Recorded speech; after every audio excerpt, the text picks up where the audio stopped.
আজ আমরা খুব গুরুত্বপূর্ণ এবং সংবেদনশীল একটি প্রশ্নের উত্তর খুঁজব। আমাদের নিবেদন চ্যানেলেরই এক সদস্য, নাম অর্চিতা। তিনি প্রশ্ন করেছেন, যদি কেউ ঈশ্বরের নাম নিয়ে বলে তোমার ভোগ গ্রহণ হবে না, ঈশ্বর তোমার সেবা নেবে না, তোমার অমঙ্গল হবে, তাহলে কি সত্যি ঈশ্বর রাগ করেন? সত্যিই কি ঈশ্বর গ্রহণ করবেন না? নাকি এটা আমাদের ভুল ধারণা? আজ আমরা উত্তর খুঁজব ঠাকুর শ্রী রামকৃষ্ণ দেবের বাণী থেকে, মা সারদা দেবীর শিক্ষা থেকে, আর গীতার আলোকে। ভিডিওটির শেষে আপনি জানতে পারবেন আপনার ভয় চিরদিনের জন্য ভেঙে গেছে। তাহলে চলুন শুরু করি। প্রথমে আমরা জানব ভয় কোথা থেকে জন্মায়। ভয় হঠাৎ করে জন্মায় না, ভয় জন্মায় ভেতরে ভেতরে, একটা ভুল ধারণা থেকে, একটা অসম্পূর্ণ শিক্ষা থেকে, একটা কঠোর ঈশ্বরের ছবি থেকে। আমাদের অনেকের ছোটবেলা কেটেছে এমন কথা শুনে, এটা করলে পাপ হবে, ওটা করলে ঈশ্বর রাগ করবেন, এভাবে ভোগ দিলে গ্রহণ হবে না, ভুল মন্ত্র বললে অমঙ্গল হবে। ধীরে ধীরে আমাদের মনে একটা ধারণা তৈরি হয়, ঈশ্বর মানে যেন এক কঠোর বিচারক, তিনি যেন অপেক্ষা করে আছেন আমরা কখন ভুল করব আর তিনি শাস্তি দেবেন। কিন্তু একটু থামুন, এই যে ঈশ্বরের ছবি আমরা মনে এঁকেছি, এটা কি সত্যি ঈশ্বরের শাস্ত্র? এটা কি ঠাকুরের ঈশ্বর? এটা কি মায়ের ঈশ্বর? নাকি এটা মানুষের তৈরি ভয়? ভেবে দেখুন তো, একটা ছোট্ট শিশু যদি ভুল করে, মা কি তাকে ত্যাগ করেন নাকি আরো কাছে টেনে নেন? তাহলে যিনি জগৎ জননী, যিনি করুণাময়, তিনি কি এতটুকু ভুলে রেগে যাবেন? আমরা প্রায় শুনি, ভোগ ঠিক নিয়মে না দিলে গ্রহণ হবে না, অমুক ব্যক্তি কিছু বলেছে তাই তোমার অমঙ্গল হবে। এই কথাগুলো শুনে আমাদের ভেতরে সন্দেহ জন্মায়, আর সন্দেহ থেকেই ভয় জন্মায়। ভয় আমাদের ভক্তিকে কাঁপিয়ে দেয়, ভয় আমাদের ঈশ্বরকে দূরে ঠেলে দেয়। কারণ যেখানে ভয় আছে সেখানে সহজ সম্পর্ক থাকে না। আপনি কি কখনো খেয়াল করেছেন, যখন আপনি খুব ভালোবাসা নিয়ে ঠাকুরকে ডাকেন তখন আপনার মন শান্ত হয়, কিন্তু যখন কেউ ভয় দেখায় তখন আপনার বুক ধড়ফড় করে। এখন প্রশ্ন হলো, ঈশ্বর কি সেই শক্তি যিনি আপনার বুক ধড়ফড় করান, নাকি সেই আশ্রয় যিনি বুকের ধড়ফড় থামিয়ে দেন? আমরা যদি ঈশ্বরকে এমন ভাবি, যিনি মানুষের কথায় প্রভাবিত হন, যিনি অমুকের অভিশাপে রেগে যান, যিনি সামান্য ভুলে ভোগ ফিরিয়ে দেন, তাহলে আমরা ঈশ্বরকে মানুষের স্তরে নামিয়ে আনছি। ঈশ্বর কি এত সীমাবদ্ধ? তিনি কি এত ছোট? না, ভয় জন্মায় যখন আমরা ঈশ্বরকে বুঝি না, যখন আমরা তার প্রেমের স্বরূপ জানি না, যখন আমরা অন্যের কথাকে ঈশ্বরের ওপর বসাই। কিন্তু আজ একটা গভীর সত্য বলবো, ভয় ভক্তির শত্রু। ভয় থেকে জন্মানো সাধনা কখনো গভীর হয় না। ভক্তি জন্মায় বিশ্বাস থেকে, ভক্তি জন্মায় সম্পর্ক থেকে, ভক্তি জন্মায় ভালোবাসা থেকে। আর যে ভক্তি ভালোবাসা থেকে জন্মায় তাকে কেউ ভাঙতে পারে না। এখন একটি প্রশ্ন আপনাদের কাছে রাখছি, আপনার ঈশ্বর কেমন? ভয় দেখানো বিচারক নাকি করুণাময় আশ্রয়? চলুন এবারে জানি ঠাকুর এ বিষয়ে কি বলেছিলেন, মানে ঠাকুরের শিক্ষা। শ্রী শ্রী ঠাকুর রামকৃষ্ণদেব বলেছিলেন, সরলতা ভক্তির মূল। এই একটি বাক্যের ভেতরে গভীর আধ্যাত্মিক সত্য লুকিয়ে আছে। সরলতা মানে কি? সরলতা মানে চাতুরী নয়, ভয় নয়, হিসাব নয়, শিশুর মতো বিশ্বাস। ঠাকুর প্রায় বলতেন, ভগবান ভক্তের ভক্তি দেখেন। খেয়াল করুন, তিনি বলেননি ভগবান বাইরের নিয়ম দেখেন, তিনি বলেননি ভগবান লোকের মতামত দেখেন, তিনি কখনো বলেননি সমাজ কি বলেছে তা দেখেন। তিনি দেখেন অন্তরের ভাব। কথামৃতে আমরা দেখি কত সাধারণ মানুষ, অশিক্ষিত, নিয়ম না জানা, সামাজিক আচার না জানা, তবুও ঠাকুর তাদের ভক্তি দেখে আপ্লুত হয়ে গেছেন। তিনি একবার বলেছিলেন, মা তো ভাবগ্রাহী, অর্থাৎ মা ভাব গ্রহণ করেন। এখানে একটি গভীর কথা আছে, ঈশ্বর ভাবগ্রাহী, তিনি হৃদয়ের তরঙ্গ অনুভব করেন। এখন প্রশ্ন, যদি কেউ ঈশ্বরের নাম নিয়ে আপনাকে ভয় দেখায়, তাহলে কি সেই ভয় আপনার অন্তরের ভাব বদলে দেয়? কখনো না।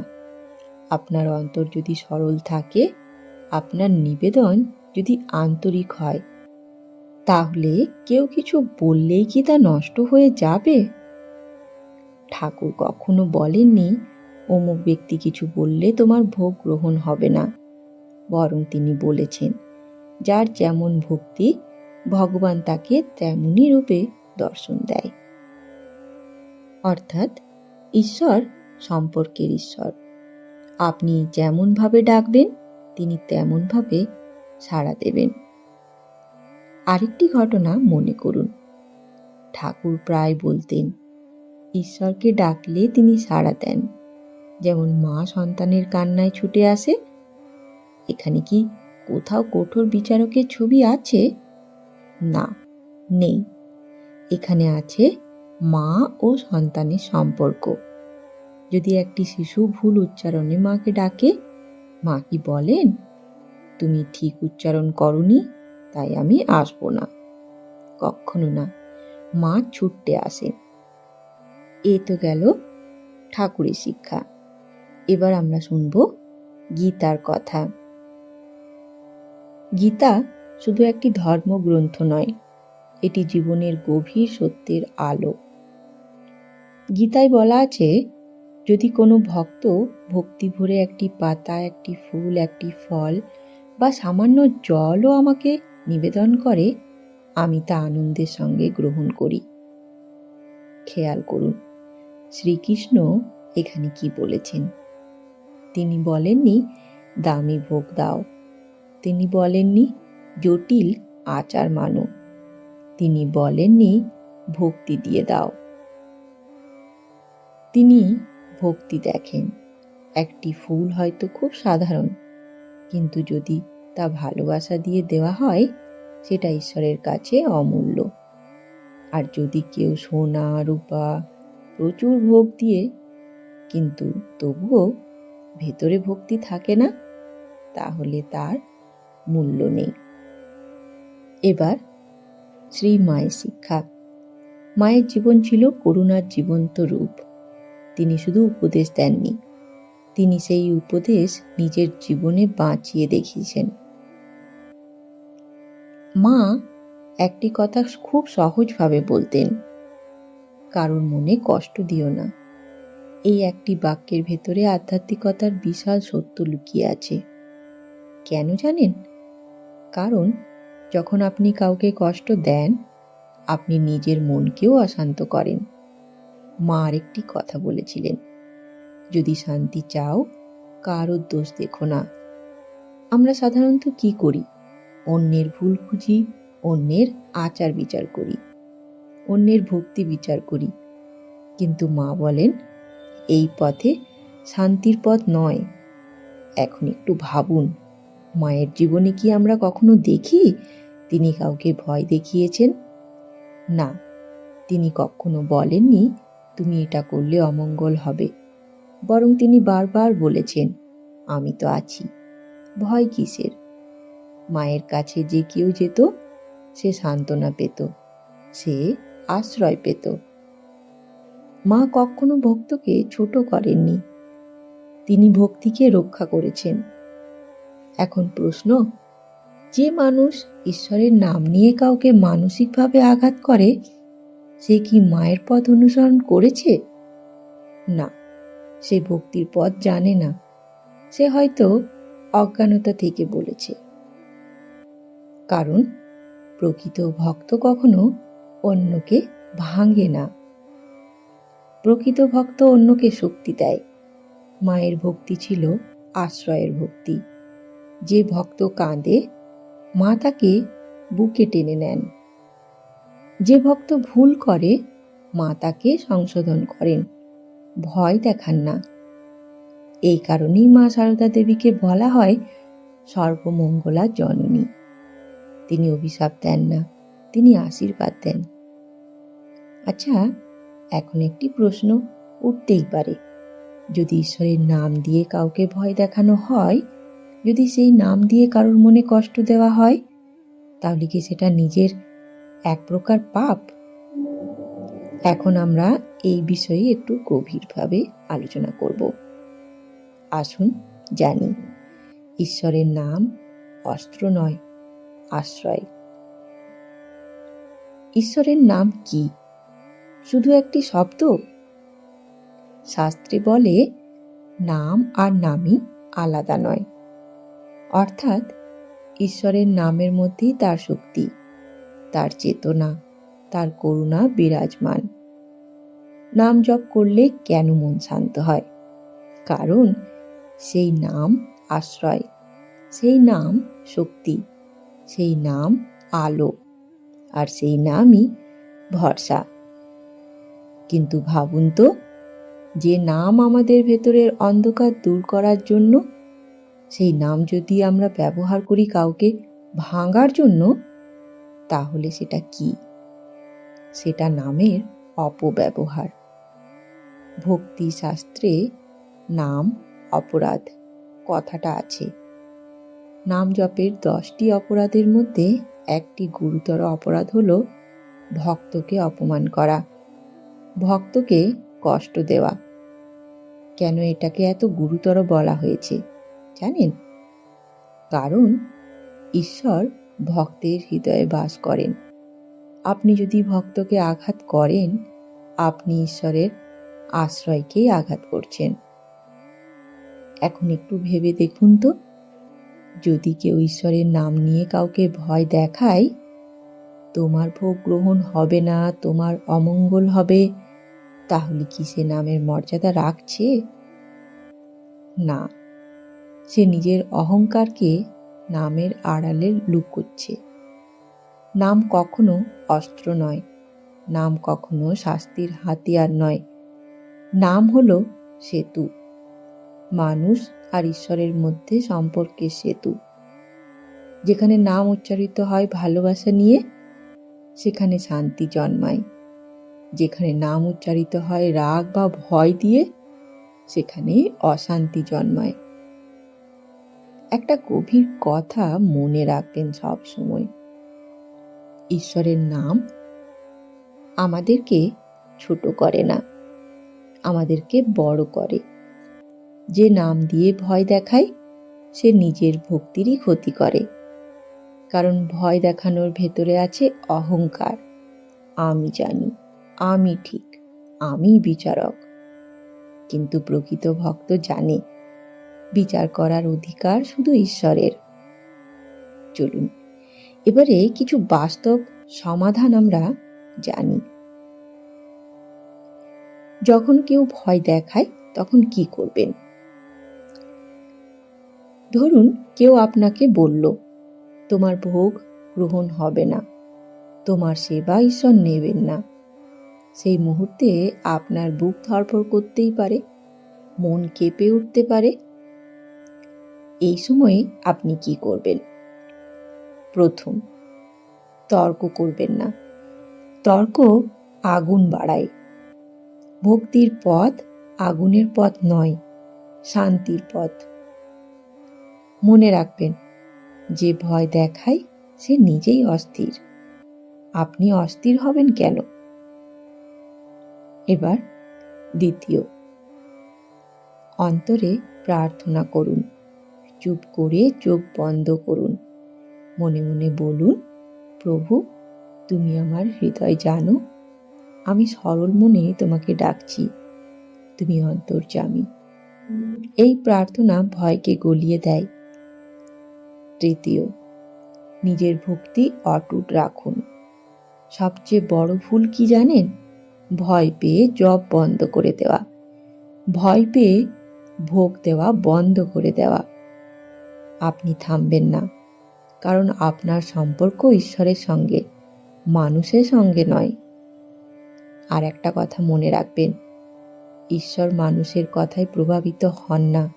তিনি আপনার হৃদয়ের স্পন্দন অনুভব করেন। যদি আপনার নিবেদন সত্যি হয়, যদি আপনার ডাক আন্তরিক হয়, তাহলে কেউ কিছু বললেই তা নষ্ট হয়ে যাবে না। এটা হতে পারে না। একটা শিশুকে যদি কেউ বলে, তোমার মা তোমার কথা শুনবে না, শিশুটি যদি সরাসরি মায়ের কাছে যায়, মা কি ফিরিয়ে দেন? না। ঈশ্বরের সঙ্গে আমাদের সম্পর্ক তেমন। তাই ভয় নয়, সরাসরি তার কাছে যান। মনে বলুন, প্রভু, আমি তোমার। মানুষ যা বলুক, তুমি আমার অন্তর জানো। এই বাক্যটাই আপনাকে রক্ষা করবে। ঈশ্বরের নাম আলো। আলো দিয়ে পথ দেখতে হয়, অন্ধকার বাড়াতে নেই। যে নাম নিয়ে ভয় ছড়ায়, সে নামের মহিমা বোঝেনি। আর যে নাম দিয়ে ভালোবাসা ছড়ায়, সেই নামের ঈশ্বর প্রসন্ন হয়। জানেন, এটির একটি গভীর আধ্যাত্মিক সত্য আছে। ঈশ্বর ভালোবাসা শুধু দার্শনিক কথা নয়, এটা অভিজ্ঞতার সত্য। যখন আপনি ভক্তি নিয়ে ডাকেন, মন হালকা হয়, চোখে জল আসে, হৃদয়ে শান্তি নামে। কিন্তু যখন ভয় নিয়ে ডাকেন, মন সংকুচিত হয়, বুক কেঁপে ওঠে, সন্দেহ জন্মায়। এখন প্রশ্ন, ঈশ্বর কি সেই শক্তি যিনি আপনাকে সংকুচিত করেন, নাকি সেই করুণা যিনি আপনাকে প্রসারিত করেন? যেখানে ভয় আছে, সেখানে ঈশ্বরের প্রকৃত অনুভব হয় না। ভয় আমাদের ভেতরে দেওয়াল তোলে, ভয় আমাদের হৃদয় বন্ধ করে। ভক্তি কি জানেন? ভক্তি মানে উন্মুক্ত হৃদয়। ভক্তি মানে আত্মসমর্পণ। ভক্তি মানে আমি তোমার। ভয় থেকে যে সাধনা শুরু হয়, তা স্থায়ী হয় না।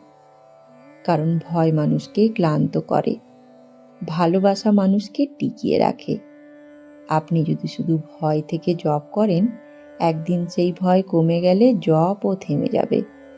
কিন্তু যদি ভালোবাসা থেকে জপ করেন, তাহলে কেউ আপনাকে থামাতে পারবে না। ভয় বলবে, যদি গ্রহণ না করেন। ভালোবাসা বলবে, তিনি আমার, তিনি জানেন। ভয় বলবে, অমুক কি বলবে। ভালোবাসা বলবে, আমি সরাসরি তাকে ডাকছি। এটাই আধ্যাত্মিকতার গভীর সত্য।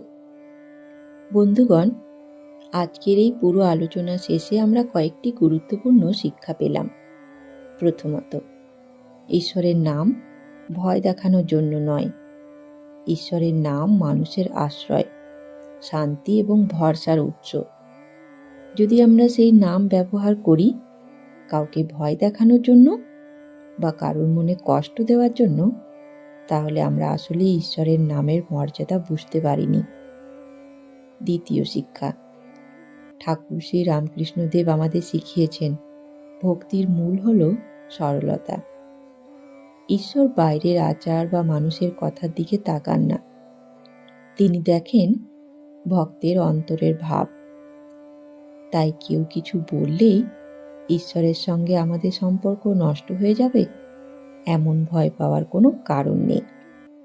তৃতীয় শিক্ষা, গীতায় আমাদের মনে করিয়ে দেয় ভক্তির গুরুত্ব। গীতায় বলা হয়েছে, পত্রং পুষ্পং ফলং তয়ং যো মে ভক্তা প্রয়চ্ছতি। অর্থাৎ ভক্তি ভরে একটি পাতা, ফুল বা জল দিলেও ভগবান তা গ্রহণ করেন। এখানে সবচেয়ে বড় কথা হলো ভক্তি। চতুর্থ শিক্ষা, শ্রী শ্রী মা শারদার জীবন আমাদের দেখায় ঈশ্বরের পথ কেমন। মা কখনো আমাদের ভয় দেখাননি, তিনি মানুষকে সান্ত্বনা দিয়েছেন। তিনি বলেছেন, কারোর মনে কষ্ট দিও না। এই শিক্ষার মধ্যে আছে ভক্তির সত্য পথ।